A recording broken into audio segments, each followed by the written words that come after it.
Hi everyone Odisha शिक्षक YouTube channel रे आपण समस्त को स्वागत। तो देखंतु आज होउची जातीय पंचायत राज दिवस एवं एई दिवस रे ओडिशार समस्त कर्मचारी माने सरकार को चाहि रहिछंती सरकार सेमानक पई किछि नुआ खबर नै कि आसीबे दरमा वृद्धि किबा प्रमोशन को नै कि काहे कि ना आज आउ जणे महान नेतांकर मध्य जन्मवार्षिक जे कि होउछंती बिजू पटनायक। आपण माने जानिछंती ओडिशा सरकार सेते बेले किछि घोषणा करंती जेउ समय इलेक्शन रही थाए किबा जो समय निजर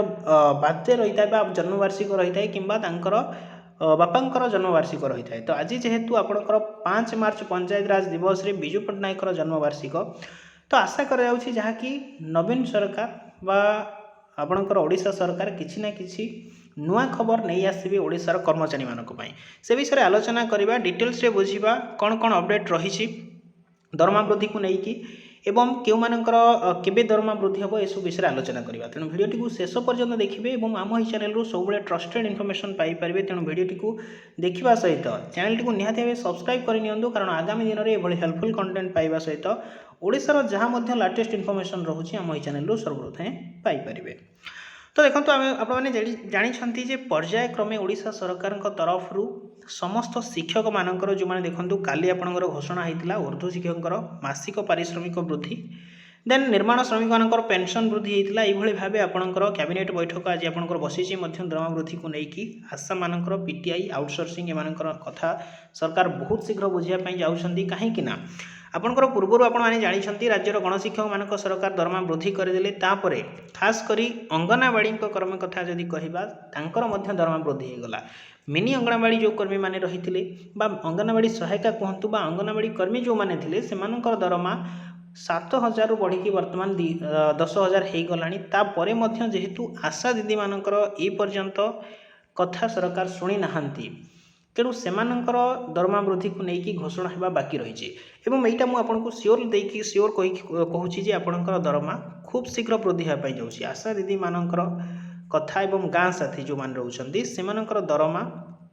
अति शीघ्र बहुत जल्दी आपण मैंने यार खबर पाइबे हुए तो आज घोषणा हो जाए संध्या सुधा जदि आज न हो देन आपंकर इलेक्शन भितर निहाती आपंकर घोषणा हो आपंकर दरमा वृद्धि होती। किंतु हाँ गोटे डिमांड रही अंगनवाड़ी कर्मी जी आम 26,000 टंका सालेरी करा जाऊ तो यहाँ इम्पॉसिबल रही पॉसिबल आपण नुहे 26,000 टंका सालेरी आपण प्रोवाइड करा केते टंका आपंकर देखंतु जो माने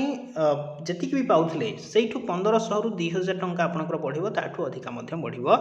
नाही। एटा 100% आपंकर बहुत कम समय मध्य आपण माने खबर पाइबे जे आशा दीदी मानकर आउटसोर्सिंग जो मान रहिसंती से मानक दरमा मध्य सरकार वृद्धि करिसंती।